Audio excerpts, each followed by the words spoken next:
لقد من الله على المؤمنين إذ بعث فيهم رسولا من أنفسهم আল্লাহ রাব্বুল আলামিন বলেন লাকাদ মান্নাল্লাহু আলাল মুমিনিন, মুমিনদের উপর আল্লাহ তাআলার বিশেষ অনুগ্রহ। ইয বাআসা ফীহিম রাসূলাম মিন আনফুসিহিম, যে তিনি তাদের মধ্য থেকে তাদের জন্য একজন রাসূল প্রেরণ করেছেন। তাহলে আল্লাহ রাব্বুল আলামিন জানায় দিলেন এই রাসূল হলো মুমিনদের জন্য অনুগ্রহ, বিশেষ অনুগ্রহ। তবে নবী মুমিনদের জন্য বিশেষ অনুগ্রহ, তবে গোটা সৃষ্টি জগতই নবীজির দ্বারা উপকৃত হয়। এই জন্য আল্লাহ রাব্বুল আলামিন আমার আপনার নবীজিকে গোটা সৃষ্টি জগতের জন্য রহমত হিসাবে অভিহিত করেছেন।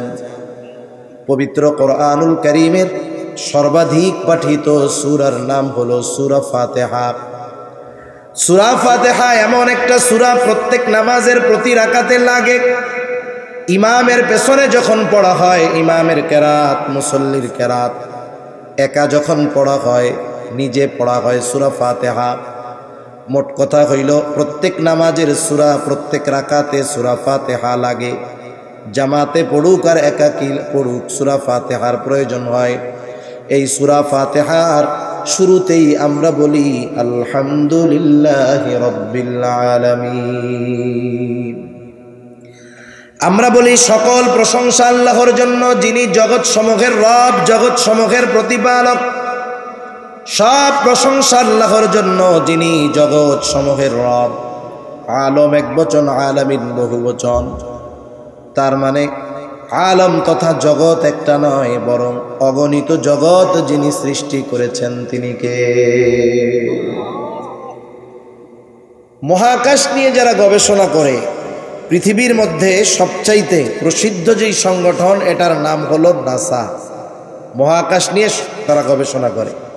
আমাদের দেশেও আছে মহাকাশ গবেষণা কেন্দ্র, যেটার নাম হলো স্পারসো। কিন্তু নাসা কত অ্যাডভান্স, নাসার চাইতে আমরা আরো বেশি অ্যাডভান্স। নাসা যেটা 100 বছর পরের হিসাব চিন্তা করতেছে, আমরা এটা 100 বছর আগে করি। কেন আপনি বলেন তো? আপনি যদি কোনো ইঞ্জিনিয়ার, দেশের সেরা ইঞ্জিনিয়ারকে বড় মেডিকেল কলেজ হসপিটালের দায়িত্ব দিয়ে বলেন আজ থেকে মেজর অপারেশনগুলো ইঞ্জিনিয়ার সাহেব আপনি করবেন, এটা কি পসিবল? তার জন্য সম্ভব না। আমাদের দেশের মহাকাশ গবেষণা কেন্দ্রের মহাপরিচালক যিনি, তিনি একজন কৃষিবিদ। বলেন তো কৃষিবিদের কাজ কি? কৃষিবিদের কাজ হইল যে ধানে কেন পোকা লাগতেছে, এই ধানগুলো কেন তাজা হইতেছে না, ধানের পোকাগুলো কিভাবে দূর করা যায়, কিভাবে উৎপাদন বাড়ানো যায়, এই কাজগুলো হইল তার। ঠিক কিনা বলেন?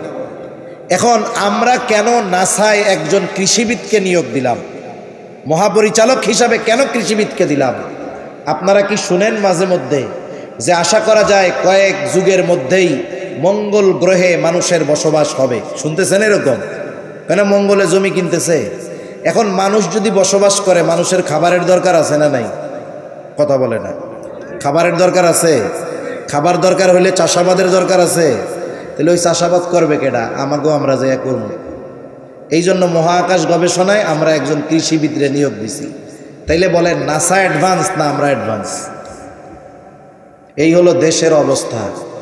যার যে কাম না, তারে যদি সেই কাজ দিয়ে রাখে, তাহলে ওই জায়গায় উন্নতি কশিন কালেও সম্ভব নয়। তাহলে এই নাসা মাঝে মধ্যে আমাদেরকে খবরে জানায় যে নতুন আর একটা গ্রহ আবিষ্কার করা হয়েছে। দুনিয়ার মানুষ এই খবর শ্রবণ করবার পরে অবাক হয়ে যায়, হতবাক হয়ে যায়। কিন্তু আল্লাহ তাআলা ১৫০০ বছর আগেই এই বিশ্ববাসীকে জানায় দিয়েছেন জগৎ একটা নয়, বরং বহু জগৎ যিনি সৃষ্টি করলেন তিনি কে? তাহলে আল্লাহ তাআলা হলেন রব্বুল আলামিন, জগৎ সমূহের রব, জগৎ সমূহের প্রতিপালক। সেই রব, সেই মালিক আল্লাহ তাআলা কোরআনুল কারীমের মধ্যে ঘোষণা দিয়ে বলেন ওয়ামা আরসালনাকা ইল্লা রাহমাতাল লিল আলামিন। আমার আপনার নবীর ব্যাপারে আল্লাহ রাব্বুল আলামিন বলেন, আপনাকে আমি জগৎ সমূহের জন্য রহমত হিসাবে প্রেরণ করেছি। তাহলে জগৎ সমূহের রব হলেন আল্লাহ, জগৎ সমূহের রহমত হলেন মুহাম্মাদুর রাসূলুল্লাহ। সৃষ্টি জগতে একটা ইঞ্চি জায়গা খুঁজে পাওয়া যাবে না যেই জায়গার রব আমার আপনার আল্লাহ তাআলা নয়। অনুরূপভাবে সৃষ্টি জগতের মধ্যে একটা ইঞ্চি জায়গা খুঁজে পাওয়া যাবে না যেই জায়গার রহমত আমার আপনার নবীজি নয়। যেখানে রব আল্লাহ সেখানে রহমতি মুহাম্মাদুর রাসূলুল্লাহ সাল্লাল্লাহু আলাইহি ওয়াসাল্লাম। নবীজি রহমাতুল লিল আলামিন হওয়ার কারণে সুবিধা যে শুধু মুমিনরা ভোগ করে তা নয়, কাফেররাও ভোগ করতেছে। কিয়ামত পর্যন্ত সব কাফেররা ভোগ করবে। নবীজি যখন ছিলেন তখনও কাফেররা নবীজির কারণে উপকৃত হয়েছে। হাদিস থেকে শোনাই আপনাদের, একবার আবু জেহেল নবীজির সামনে এসে আল্লাহ তাআলাকে শোনায় শোনায় দোয়া করতেছে, বলে, আল্লাহ, আপনি যদি সত্যই কোরআন মুহাম্মাদের উপরে নাজিল করে থাকেন তাহলে আমাদের উপরে পাথর বর্ষণ করেন অথবা যন্ত্রণাদায়ক শাস্তি দেন। আবু জেহেল নবীজিকে শোনায়া শোনায়া আল্লাহ তাআলার কাছে দোয়া করে। কথা হলো, ওর যদি পাথর বর্ষণ নিতে মন চায়, যন্ত্রণাদায়ক শাস্তি নিতেই মন চায়, তাইলে নবীজিকে শ্রবণ করানোর দরকার কি? গোপনে আল্লাহর কাছে বললেই তো হলো, ঠিক না? নবীজিকে শোনায়া আল্লাহ তাআলার কাছে বলতেছে, কেমন যেন বলে, আল্লাহ, সত্যই যদি আপনি কোরআন মুহাম্মাদের উপরে নাজিল করে থাকেন তাহলে আমাদের উপরে পাথর বর্ষণ করেন অথবা যন্ত্রণাদায়ক শাস্তি দেন। প্রথম কথা হলো, আবু জেহেল এটা তো কাফের, আল্লাহ তাআলার কাছে দোয়া করে কেন? বলে, যদিও এরা মুশরিক কিন্তু এরা আল্লাহ তাআলার অস্তিত্বে বিশ্বাসী ছিল। এ কথা আমার নয়, স্বয়ং আল্লাহ তাআলাই কোরআনুল কারীমের মধ্যে বলেন, وَلَئِنْ سَأَلْتَهُمْ مَنْ خَلَقَ السَّمَاوَاتِ وَالْأَرْضَ। আল্লাহ তাআলা বলেন, আপনি যদি মক্কার মুশরিকদেরকে জিজ্ঞাসা করেন, মান খালাকাস সামাওয়াত, আসমান এবং জমিনের স্রষ্টা কে, আপনি যদি তাদের কাছে জানতে চান, জিজ্ঞাসা করেন, আপনার এই প্রশ্নের জবাবে তারা কি বলবে? আল্লাহ তাআলা দুইটা তাকিদ যোগ করে বলেন, লা ইয়াকুলুন্নাল্লাহ, অবশ্যই অবশ্যই তারা বলবে আসমান এবং জমিনের স্রষ্টা হলেন আল্লাহ। আল্লাহ তাআলা আরেক জায়গায় বলেন, ওয়ালাইন সাআলতাহুম মান নাযালা মিনাস সামাই মাআন ফাআহইয়া বিহিল আরদা বা'দা মাউতিহা লা ইয়াকুলুন্নাল্লাহ। আপনি যদি তাদের জিজ্ঞাসা করেন, মান নাযালা মিনাস সামাই মাআ, কে আসমান হতে পানি বর্ষণ করে, কে বৃষ্টি দেয়, শুধু তাই না, ফাআহইয়া বিহিল আরদা বা'দা মাউতিহা, ওই বর্ষিত পানির দ্বারা কে মৃত জমিনকে পুনরুজ্জীবিত করে, অর্থাৎ শুকনা ফেটে চাষাবাদের অনুপযুক্ত ওই জমিনটাকে কে বৃষ্টির পানির মাধ্যমে চাষাবাদের উপযুক্ত করে তোলে। ওরা ওদের দেবদেবীদের কথা বলবে না। এই প্রশ্নের জবাবে কি বলবে? লা ইয়াকুলুন্নাল্লাহ, অবশ্যই অবশ্যই তারা বলবে এগুলো যিনি করেন তিনি কে? আল্লাহই বৃষ্টি দেন, আল্লাহ তাআলাই এই অনুর্বর জমিনের মধ্যে উর্বরতা দান করেন। আল্লাহ তাআলা আর এক জায়গায় বলেন, ওয়ালাইন সাআলতাহুম মান খালাকাহুম লা ইয়াকুলুন্নাল্লাহ। আপনি যদি মক্কার মুশরিকদের কাছে জানতে চান, জিজ্ঞাসা করেন তাদেরকে কে সৃষ্টি করেছে, আমাদের দেশ সহ গোটা দুনিয়ায় বিপুল সংখ্যক মানুষ আছে যারা নাস্তিক, স্রষ্টায় অবিশ্বাসী। তারা বলে স্রষ্টা বলে কিছুই নাই, নাউজুবিল্লাহ কন। কিন্তু মক্কার মুশরিকদেরকে যদি জিজ্ঞাসা করা হয়, তারা জবাবে কি বলবে? যে তোমাদেরকে সৃষ্টি করেছে। ওরা বলবে না আমরা প্রাকৃতিকভাবে এমনিতেই সৃষ্টি হয়ে গেছি, বরং আল্লাহ তাআলা বলেন আপনার এই প্রশ্নের জবাবেও তারা বলবে লা ইয়াকুলুন্নাল্লাহ, অবশ্যই অবশ্যই আমাদের স্রষ্টা হলেন আল্লাহ। তাহলে মক্কার মুশরিকরা এরা আল্লাহর অস্তিত্বে বিশ্বাসী ছিল, তবে আল্লাহ তাআলার সাথে এমন কিছু শিরক তারা করতো আল্লাহর সাথে, যেগুলোর কারণে তাদের এই বিশ্বাস মূল্যহীন হয়ে গেছে, কোনো দাম নাই। আবার নবীজি আর এক হাদিসের মধ্যে বলেন, আবু জেহেল আল্লাহ তাআলার কাছে দোয়া করেছে, আল্লাহ তাআলা আবু জেহেলের দোয়াও কবুল করেছে। বদরের দিন সকালবেলায় আবু জেহেল আল্লাহ তাআলার কাছে দোয়া করে বলে, আল্লাহ, আজকের দিনে যারা হকের উপরে আছে, সত্যের উপরে আছে, আপনি তাদেরকে বিজয় দান করেন। নবীজি বলেন, আল্লাহ তাআলা আবু জেহেলের দোয়া কবুল করেছেন। বদরের দিন যারা হকের উপরে ছিল, সত্যের উপরে ছিল, আল্লাহ রব্বুল আলামিন তাদেরকে বিজয় দান করেছে। তাহলে প্রথম বিষয় যে আবু জেহেল আল্লাহ তাআলার কাছে কেন দোয়া করে? কারণ এই মক্কার মুশরিক আবু জেহেল, উতবা, সাইবা এরা আল্লাহর অস্তিত্বে বিশ্বাসী ছিল। এখন দোয়াটা যে করলো, নবীকে শোনায়া করার দরকার কি? কিছু কথা আছে মানুষকে খাটো করার জন্য, কষ্ট দেওয়ার জন্য, শোনা একটু ছোট করার জন্য মানুষকে শোনায় শোনায় কিছু কথা বলা হয়। যেমন মনে করেন আপনাদের এলাকায় একজন গরিব মানুষ, তার ছেলেটা অনেক কষ্ট করে লেখাপড়া শিখে অনেক বড় অফিসার হয়ে গেছে। লোকটার অনেক কষ্ট ছিল, এখন ছেলে বড় অফিসার, বিসিএস ক্যাডার, তার কষ্টের দিন শেষ, ঠিক না? চায়ের দোকানে মানুষেরা বলা বলি করতেছে, দেখছো অমুক চাচার ছেলে অনেক বড় অফিসার হয়ে গেছে, চাচার আর কষ্ট নাই। এই দুনিয়ায় মানুষ মানুষের সাথে শত্রুতার জন্য, মানুষের সাথে মানুষের বিরোধের জন্য শত্রুতা থাকার দরকার হয় না। আপনার উন্নতি অনেক সময় আপনাকে অন্যের চোখের কাঁটা বানিয়ে দিতে পারে, ঠিক কিনা বলেন? এটারে বলে হিংসা। একজনের উন্নতি হচ্ছে আর একজনের হিংসা আসছে, অটোমেটিকলি তার প্রতি একটা বিদ্বেষ, শত্রুতা তার অন্তরের মধ্যে চলে আসে। আর একজন পাশে দাঁড়ায় শুনতেছি, তোমরা কি বলা বলি করো? বলে, শোনেন নাই অমুক চাচার ছেলে অনেক বড় অফিসার হয়ে গেছে। এখন এই লোক টিটকারি করে বলে, আয় আল্লাহ, অমুকের বলা অফিসার হইছে, কেয়ামতের আসতে আর বাকি নাই। ও আল্লাহ, এ খবর শোনার আগে আমি মরলাম না কেন? এরকম বলা লোক তো আলহামদুলিল্লাহ 5 বিবিতে কমপক্ষে নাই, আছে। কিন্তু ওই টাইমে যদি আজরাইল আইসা বলে আপনার তো মরতে মন চাই, তাহলে চলেন। কি বলবে? আসলে কি আমি মরতে মন চাইছি নাকি? এমনি এমনি কইছি আর কি। এটা হলো তার ওই লোকটাকে ছোট করা এবং নিজের হিংসার বহিঃপ্রকাশ ঘটানো। আবু জেহেল নবীজিকে শোনায় কেমন যেন এই কথা বলে, আল্লাহ, কোরআন নাজিল করার জন্য আপনি আর কাউরে পান নাই? আমি আবু জেহেল, আমার মতো লোক আর কে আছে? আমি বড় নেতা, আমার পেছনে অনেক লোক, অনেক সম্পদ। এই কোরআন আপনি মুহাম্মাদের উপরে নাজিল করলেন, এ কাজটা কেমন হইল? আপনি আমারে পাথর মেরে শেষই করে দেন। এটা মূলত নবীজিকে শুনিয়ে তুচ্ছ এবং কষ্ট দেওয়ার জন্য তার উদ্দেশ্য।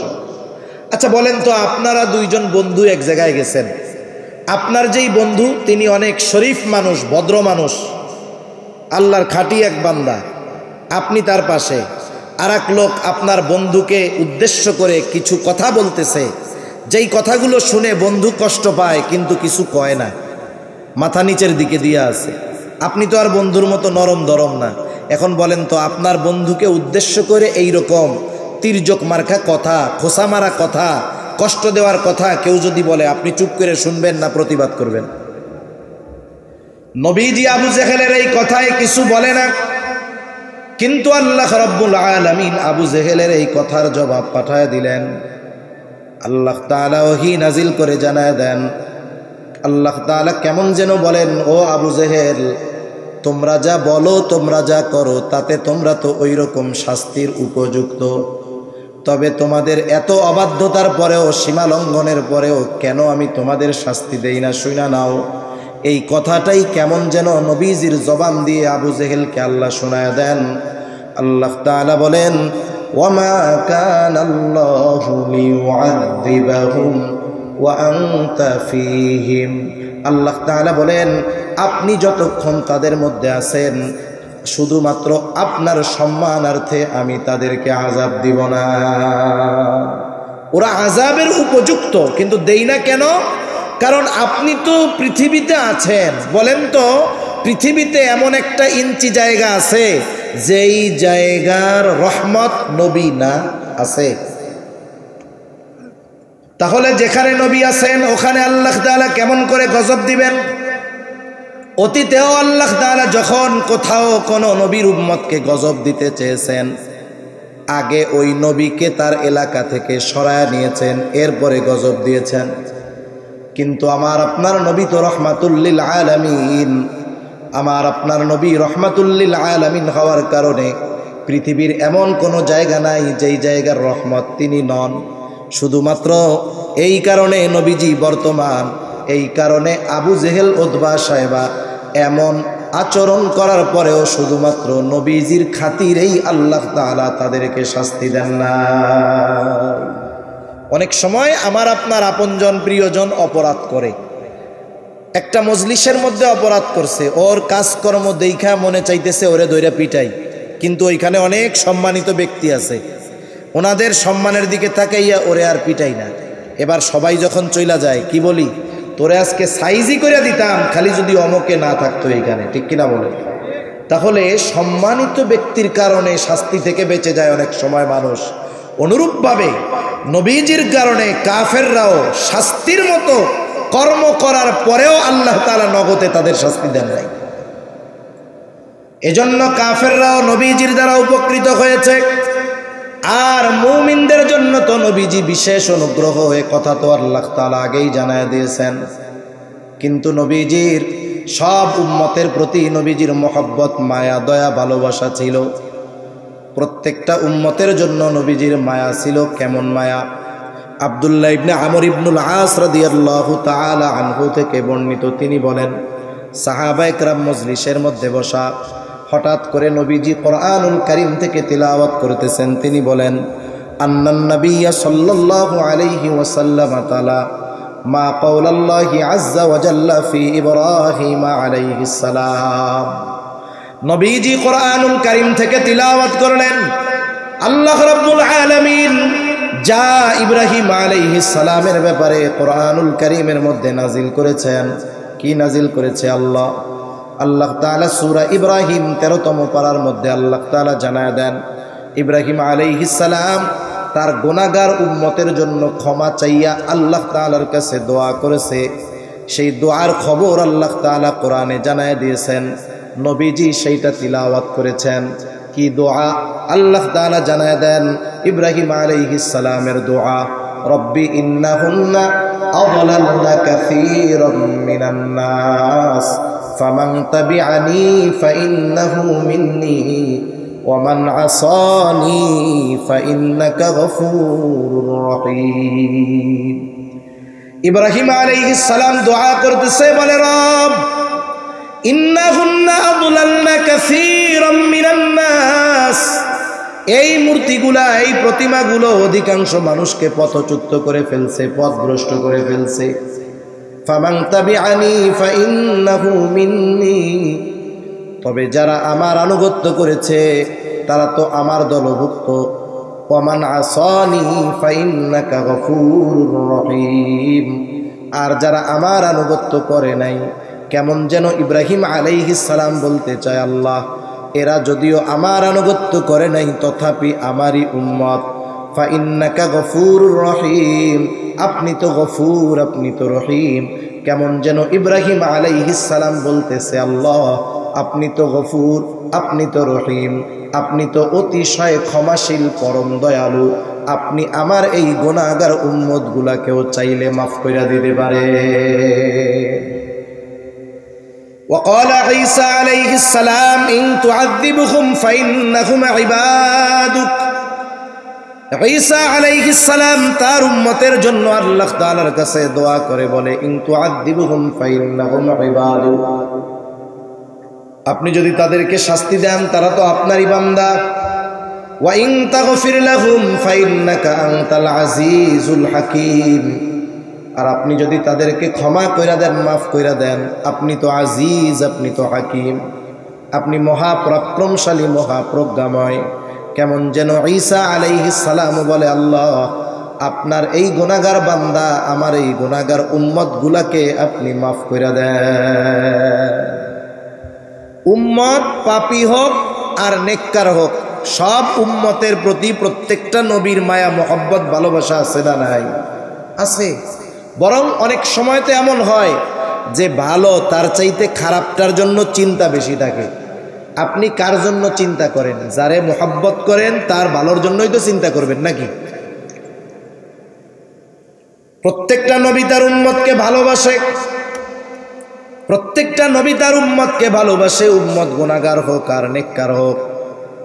যেমন একটা লোকের যদি 3টা সন্তান থাকে, 2টা সন্তান ভালো, ছোট সন্তানটা খারাপ, প্রথম 2টা খুব ভালো কিন্তু ছোটটা খুব খারাপ। বলেন তো মা বাবা ভালো 2টা নিয়ে চিন্তা বেশি করে নাকি খারাপটা নিয়ে বেশি করে? যখন আল্লাহ তাআলার কাছে দোয়া করে, বলেন তো খারাপটার জন্য বেশি দোয়া করে নাকি ভালোটার জন্য বেশি দোয়া করে? আল্লাহ তাআলার কাছে বারবার বলে, আল্লাহ মারা যাওয়ার আগে যদি এই ছেলেটাকে ভালো দেইখা মরতে পারতাম তাহলে শান্তি পাইতাম। এখন কথা হলো সন্তান তো খারাপ, এইটার জন্য চিন্তাকে বেশি কেন? এইটার জন্য দোয়া বেশি করে কেন? বলে যতই খারাপ হোক এটা তো সন্তান, এই কারণে খারাপ হইলেও তার প্রতি মোহাব্বত ভালোবাসা আছে না নাই? এখন বাস্তবতা হলো আমার আপনার মা বাবা আমাকে আপনাকে যত বেশি ভালোবাসে তার চাইতে নবীজি আমাকে আপনাকে বেশি ভালোবাসে। বাস্তবে আমাকে আপনাকে ভালোবাসে কে? জবাব হলো মুসিবতে পাশে থাকে যে। আপনাকে আমাকে ভালোবাসে কিন্তু বিপদের সময় পাশে নাই, এমন ভালোবাসার মানুষের আমাদের দরকার নাই, ঠিক কিনা কর? আল্লাহর কসম করে বলি, এই দুনিয়ার মুসিবত এটা কোনো মুসিবত নয়। আসল মুসিবত হলো কিয়ামতের দিন।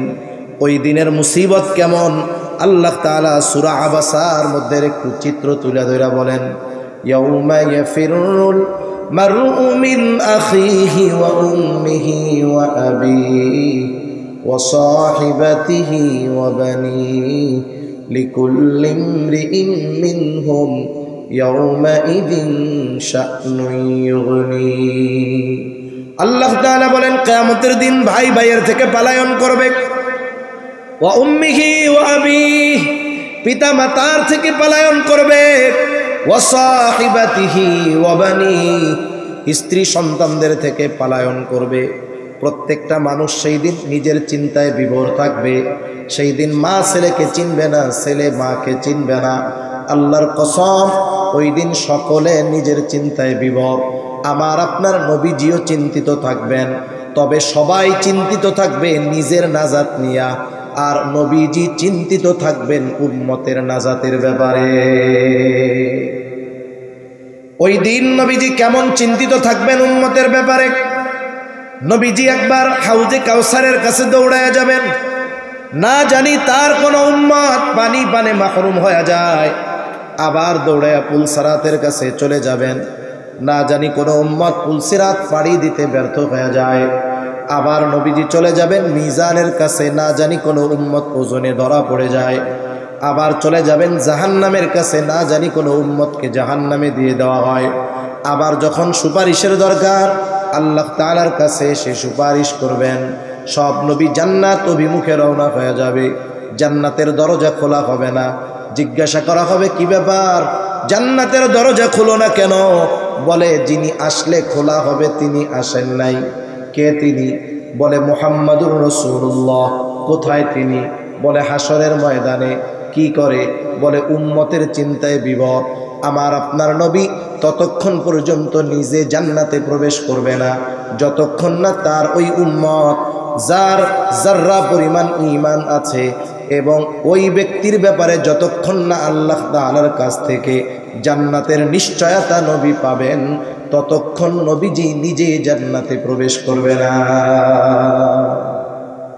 এখন আপনি বুঝে থাকলে একটু জবাব দেন তো, আমাদের মা বাবা আমাদের বেশি ভালোবাসে না নবী বেশি ভালোবাসে? সন্দেহ আছে? কোনো সন্দেহ নেই। এইবার ওই দুই নবীর উম্মতের ব্যাপারে দোয়া নবীজি তিলাওয়াত করেছেন। স্বাভাবিক বিষয় হলো অনেক সময় কিছু বিষয় আছে আমাদের জেহেনে থাকে না, কিন্তু আরেকজনকে করতে দেখলে মনে পড়ে কি পড়ে না? দেখবেন ছোট বাচ্চা নিয়ে আপনি বাজারের দিকে গেছেন, ও কিছু কয় না, হঠাৎ করে সামনে দিয়ে আরেকটা বাচ্চা আসতেছে, হাতের মধ্যে আইসক্রিম। এবারও কি করবে বলেন তো? আপনার জামার সাথে ঝুল দিবে আর বলবে আমারও একটা কিনা দাও, ঠিক কিনা বলেন? একটু আগে কিন্তু মনে ছিল না, আর একজনকে দেখছে, এবার তার মনে পড়ে গেছে। যদিও নবীজি সব সময় উম্মতের চিন্তা করেন, কিন্তু এই নবীর দুআ, এই দুই নবীর দুআ তিলাওয়াত করবার পর নবীজির অন্তরের মধ্যে উম্মতের মহব্বতের জোশ উঠে গেছে, ঢেউ উঠে গেছে। নবীজি এবার কি করলেন? ফারাফা ইয়াদাইহি ওয়া ক্বালা আল্লাহুম্মা উম্মতি উম্মতি ওয়া বাকা। নবীজি এবার দুই হাত উঁচু করে আল্লাহ তাআলার কাছে কান্না করতেছে, অজর ঝরায় চোখ দিয়ে পানি পড়তেছে, আর শুধু নবীজি বলে আল্লাহুম্মা উম্মতি উম্মতি, আল্লাহ আমার উম্মত আমার উম্মত আমার উম্মত। আর কিছুই নবীজি বলেন না। যদিও নবীজি আর কিছুই বলেন না, কিন্তু নবীজি কি বলতে চায় আল্লাহ তাআলা সেটা জানেন। জানার পরেও তিনি জিবরাইল আলাইহিস সালামকে বলেন, জিবরাইল যাও মুহাম্মাদের কান্নার কারণ জিজ্ঞাসা করো। এইবার জিবরাইল আলাইহিস সালাতু ওয়াস সালাম এসে বলে, আপনার কান্নার কারণ কি? যদিও আপনার মালিক আপনার কান্নার কারণ জানে, এরপরেও আপনার মুখে শুনতে চায়।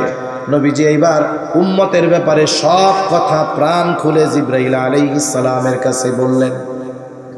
জিবরাইল আলাইহিস সালাম আল্লাহ তাআলার কাছে গিয়ে বলে, তার কান্নার কারণ হলো তার উম্মত। আল্লাহ তাআলা বলে, জিবরাইল যাও মুহাম্মদকে গিয়ে জানায় দাও, আমি অচিরেই তাকে তার উম্মতের ব্যাপারে সন্তুষ্ট করব, তাকে অসন্তুষ্ট করব না। আল্লাহ তাআলার কাছ থেকে নবীজি এই দুনিয়ায় থাকতে উম্মতের ব্যাপারে সব সুবিধা চাইয়া আনছেন।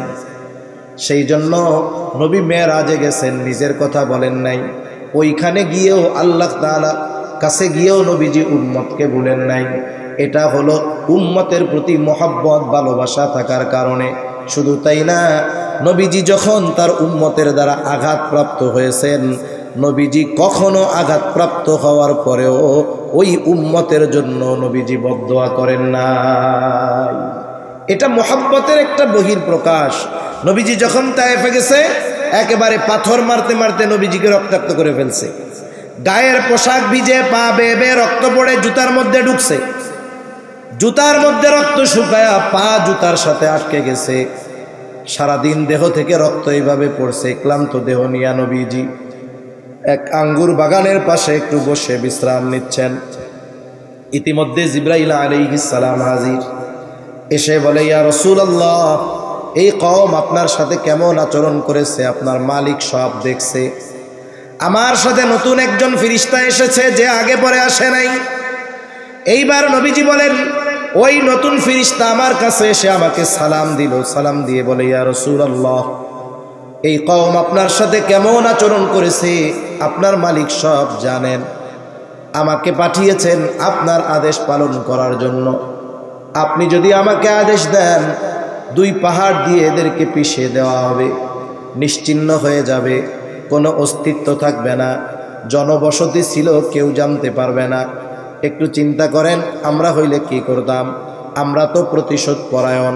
কেউ যদি 20 বছর আগে আমার দিকে চোখ রাঙায়া আমাকে একটা কথা বলে থাকে, 20 বছর পরে যদি আমি ক্ষমতা পাই, চিন্তা করি ওই 20 বছর আগের চোখ রাঙানোর প্রতিশোধ আমাকে নিতে হবে। এতটা প্রতিশোধ পরায়ণ আমরা। আমাদের এক হুজুর বলতো, আমাদের কাছে আইসা যদি কোনো জিন আইসা বলে যে আপনার মনের একটা আশাই পূরণ হবে। কি আশা? বলে আপনি যাদের উপরে প্রতিশোধ নিতে চান তাদের নাম দেন, তাদের প্রতিশোধ নেওয়া হবে। তাইলে 50-60 লম্বা তালিকা হয়ে যাবে আমাদের, যে ওরে একটু সাইজ করে দিয়েন, ওরে হালকা, ওরে খালি ঠ্যাংটা ভাঙবেন, ওর খালি হাতটা ভাঙলেই চলবে, ওর চোখ একটা উঠাইলেই হবে, আর কিছু লাগবে না। আমাদের প্রতিশোধের তালিকা অনেক লম্বা হয়ে যেত।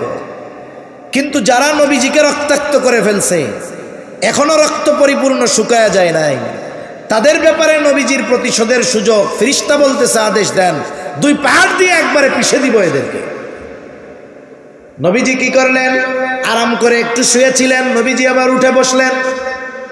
ফেরেশতার এই কথার জবাবে নবীজি বলেন, বাল আরজু আন ইয়াখরুজাল্লাহু মিন আসলাবিহিম মান ইয়াবুদুল্লাহ ওয়াহদাহু ওয়া লা ইউশরিকু বিহি শাইআ। কেমন যেন নবীজি বলতেছেন, তুমি তো আমাকে বলতেছো আদেশ দেন, দুই পাহাড় দিয়ে এদেরকে পিষে শেষ করে দেই। শুনে নাও, এই মানুষগুলোর ব্যাপারে আমি আল্লাহ তাআলার কাছে এই আশা পোষণ করি যে আল্লাহ তাআলা এদের মধ্য থেকে এমন এক সম্প্রদায় বের করবে যারা এক আল্লাহর ইবাদত করবে, তার সাথে কারো শরীক করবে না।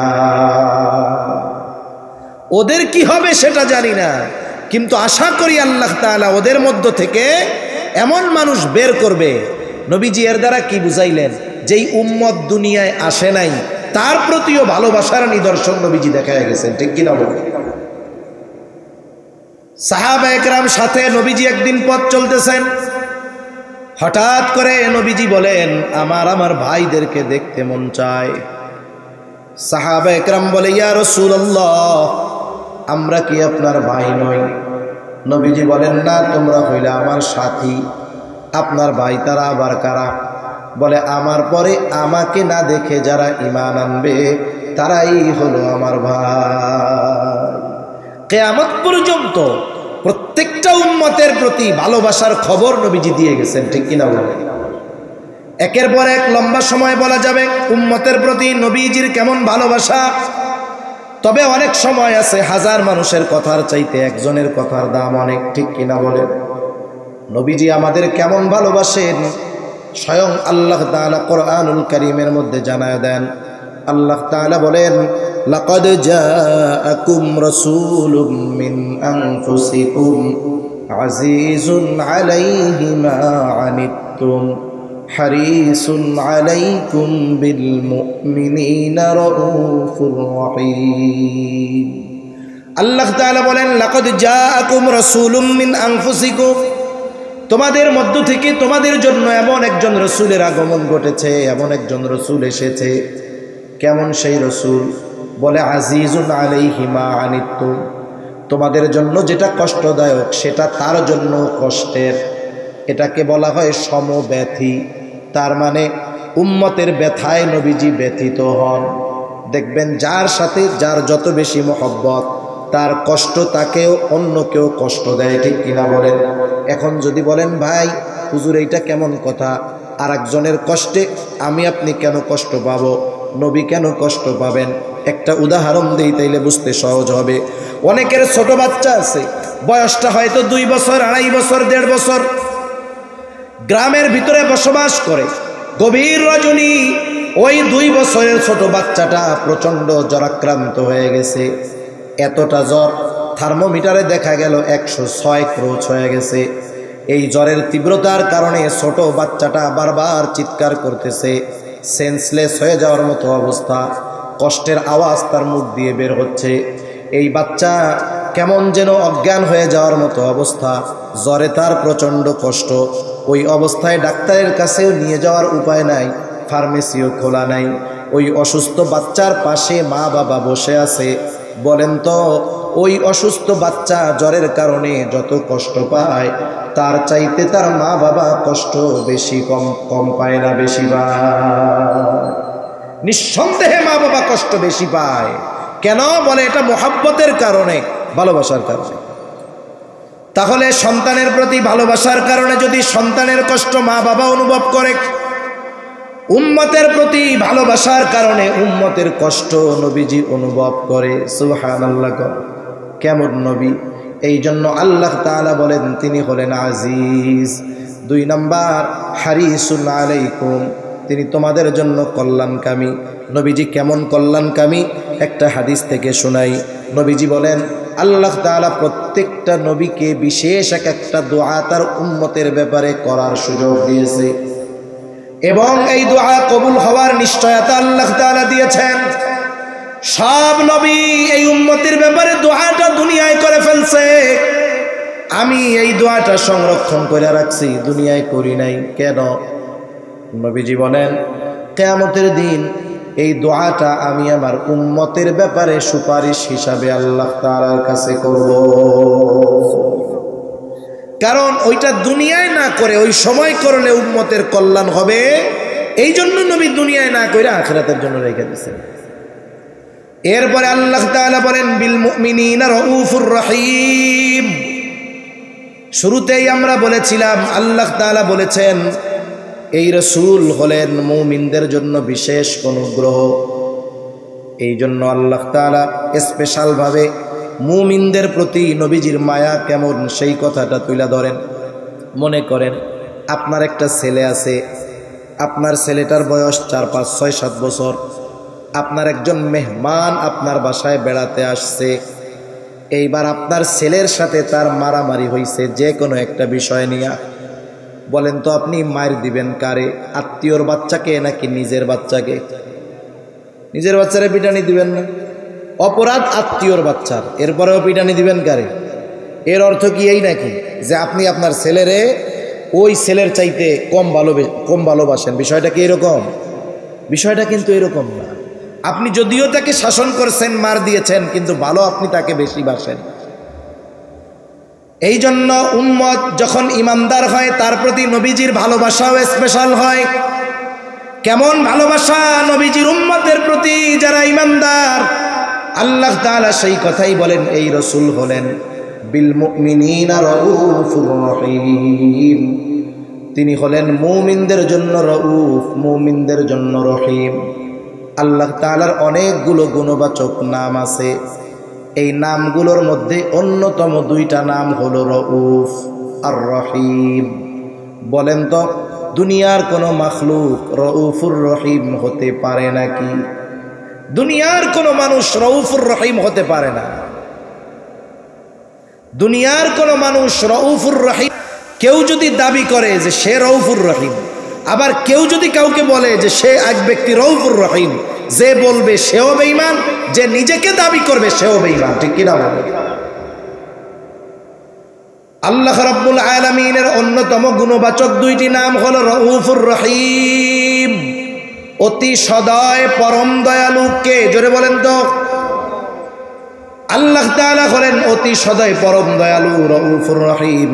ওই আল্লাহ উম্মতের প্রতি, ইমানদার উম্মতের প্রতি নবীজির কেমন ভালোবাসা এই বিষয়টা বোঝাতে গিয়ে, প্রকাশ করতে গিয়ে স্বয়ং নিজের সাথের যেই শব্দ রাউফুর রহিম, এটা নবীজির শানে আল্লাহ তাআলা ব্যবহার করেছে। আল্লাহ কেমন যেন বলতেছে, এই নবী কেমন নবী জানো? সে তার মুমিন উম্মতদের ব্যাপারে হলো রাউফুর রহিম, অতি সদয় পরম দয়ালু। সুবহানাল্লাহ। একটু যদি হৃদয় দিয়ে বুঝে থাকেন, এটা বুঝতে কঠিন হবে বলে আমার মনে হয় না যে ইমানদার উম্মতের প্রতি নবীজির ভালোবাসা কত বেশি। সুবহানাল্লাহ। এখন এই ইমানদার উম্মত, আমাদের উপরে নবীজির এই মায়া, মোহাব্বত, ভালোবাসা, এর কদর আমরা কতটুকু করতে পারলাম সেই হিসাবও আমাদের করার দরকার আছে না নাই?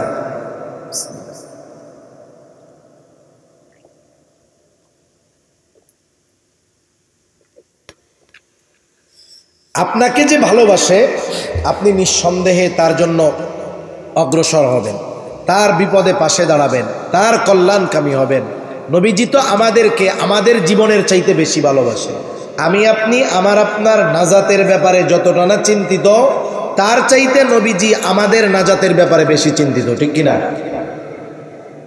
সেই নবীর প্রতি আমাদের মোহাব্বত, ভালোবাসাও সর্বোচ্চ হওয়ার দরকার। যিনি আমাকে আমার জীবনের চাইতে বেশি ভালোবাসেন, আমাকেও তাকে আমার জীবনের চাইতে বেশি ভালোবাসতে হবে। নবীজিকে ভালোবাসা এটা মুমিনের ঈমান। নবীজিকে ভালোবাসা ব্যতীত কেউ ঈমানদার হতে পারবে না। এই জন্য নবীজিও বলেন, লা ইউমিনু আহাদুকুম হাত্তা আকুনা আহাব্বা ইলাইহি মিন ওয়ালিদিহি ওয়া ওয়ালাদিহি ওয়ান নাসি আজমাইন।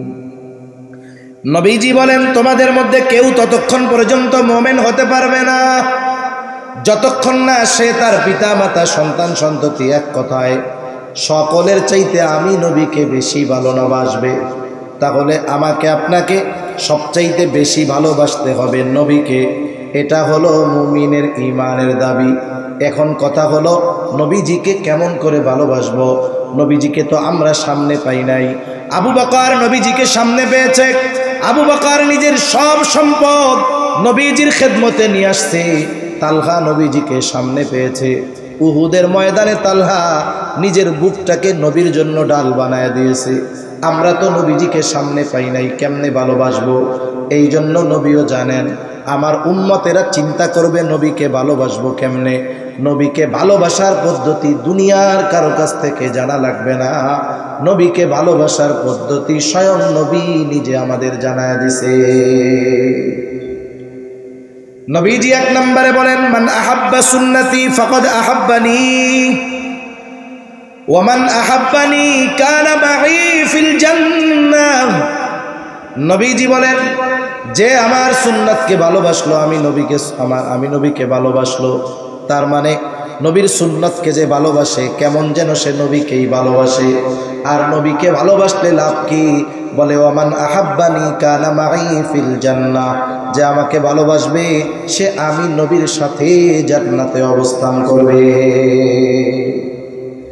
দুনিয়াতে আমরা একজন সম্মানিত মানুষের সাথে পাশে থাকার জন্য কত চেষ্টা করি, আর নবীর সাথে জান্নাতে থাকার অফার নবীজি দিয়ে গেছেন, কিন্তু এ ব্যাপারে আমরা বেখবর। এ ব্যাপারে আমাদের কোনো আগ্রহ নাই কেমন যেন। অথচ নবীজির সাথে থাকার খবর শুনে সাহাবা ইকরাম কেমন খুশি হয়েছে।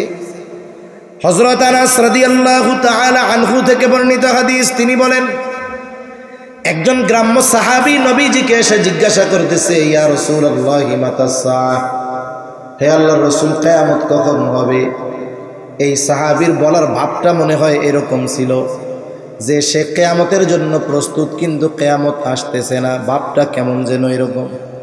এই জন্য নবী পাল্টা তাকে প্রশ্ন করলেন, মা আদাত্তালাহা, তুমি কিয়ামতের জন্য কি পাথেয় সংগ্রহ করেছ?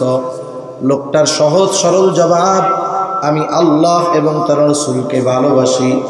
নবীজি আবার জবাবে বললেন, আল মারউ মা মান আহাব্বা, যে যাকে মোহাব্বত করে তার সাথে অবস্থান করবে। এই জবাব শুনে লোকটা বাড়ির দিকে হাঁটা দিল। চিন্তা করেন, প্রশ্ন ছিল কি, শেষ জবাবটা হইল কি?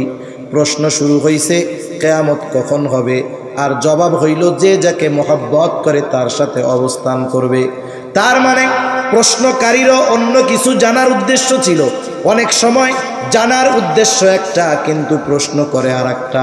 তা যাই হোক, হযরত আনাস রাদিয়াল্লাহু তাআলা আনহু বলেন, নবীজির মুখে এই কথা শুনে আমরা এতটা খুশি হয়েছি যে ইসলাম গ্রহণের পরে আর কোনো কথায় আমরা এতটা খুশি হই না। তাহলে নবীর সাথে জান্নাতে থাকার অফার আছে যদি নবীর সুন্নাতকে মোহাব্বত করি। এখন কথা হলো, নবীর সাথে যদি থাকতে হয় আগে জান্নাতে যাইতে হবে। জান্নাতে তো যাইতে হবে, এরপরে না সাথে থাকা। জান্নাতে কি আমল করলে যাওয়া যাবে? নবীজি সেটাও জানায় দিয়ে বলেন, নবীজি বলেন, কুল্লু উম্মতি ইয়াদখুলুনাল জান্নাতা ইল্লা মান আবা। নবী বলেন, আমার সব উম্মত জান্নাতে প্রবেশ করবে, আবা উম্মত ছাড়া। প্রশ্ন করা হলো, আবা উম্মত কারা? নবীজি বলেন, মান আতাআনি দাখালাল জান্নাহ ওয়া মান আসানি ফাকাদ আবা। নবীজি বলেন, যে আমার আনুগত্য করবে সে জান্নাতে প্রবেশ করবে, যে আমার আনুগত্য করবে না, আবা উম্মত, সে জাহান্নামে প্রবেশ করবে। সেইটা হলো আবা উম্মত। এজন্য দুই হাদিসের সমন্বয় যদি আসে, নবীর মোহাব্বতকে, নবীর সুন্নাতকে মোহাব্বতের সাথে যারা অনুসরণ করবে এরাই নবীর সাথে জান্নাতে অবস্থান করবে। ঠিক কিনা বলেন? এজন্য আমরা আমাদের জীবনকে নবীজির আলোকে, সুন্নাতের আলোকে সাজাবো। বলা যায় না হায়াত কখন শেষ হয়ে যায়, বলা যায়? কথা আমার শেষের দিকে চলে আসবে না।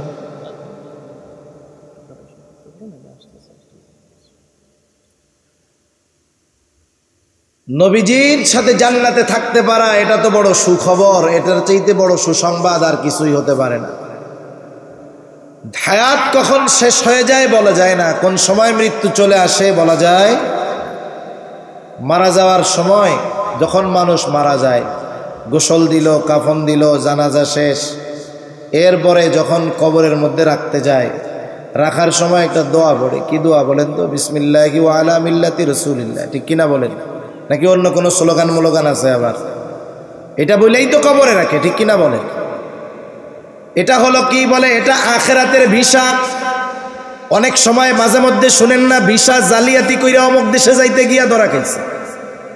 আপনি যদি পাশের দেশ ইন্ডিয়া ভিসা জালিয়াতি করে যাইতে চান, ধরা যদি খান, এমন সিল লাইগা যাবে কিয়ামত পর্যন্ত যদি হায়াত পান, ভিসা কিন্তু পাবেন না।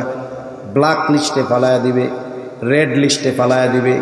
তার মানে আপনি যদি বর্ডার ক্রস করে অন্য দেশে যাইতে চান, লিগ্যাল ভিসা লাগবে, ঠিক কিনা বলেন? আমাকে আপনাকে যখন কবরে রাখা হবে, বলবে বিসমিল্লাহি ওয়া আলা মিল্লাতি রাসূলিল্লাহ। এই কথার দ্বারা কি বলে, আমার ব্যাপারে একদিন বলবে, আমরা মানুষের ব্যাপারে বলি। বুজুর্গানে দিন বলেন, এই কথার সারমর্ম হলো এরকম, কেমন যেন আল্লাহ তাআলাকে বলা হইতেছে, আল্লাহ আপনার নামে এমন এক ব্যক্তিকে এখন কবরস্থ করতেছি, যার গোটা জীবন সুন্নাতের উপরে ছিল। সে যখন মরছে সুন্নাতের উপরে ছিল, একেবারে যখন কবরে রাখতেছি তখনও সুন্নাতের সাথেই আছে। দেখা গেল এই কথা বলে যাকে কবরে রাখা হইতেছে তার মুখের মধ্যে দাড়ি নাই। এখন আমাকে বলেন তো, এই ব্যক্তির ব্যাপারে যেই কথাটা বা দোয়াটা বলা হইল, ওই ব্যক্তির ব্যাপারে কথাটা সত্য নাকি মিথ্যা? ওর আখেরাতের প্রথম ঘাটি কবরেই রাখা হইল, ওকে ভিসা জালিয়াতি কইরা। এখন কি হবে? সাইজ হবে কি হবে না?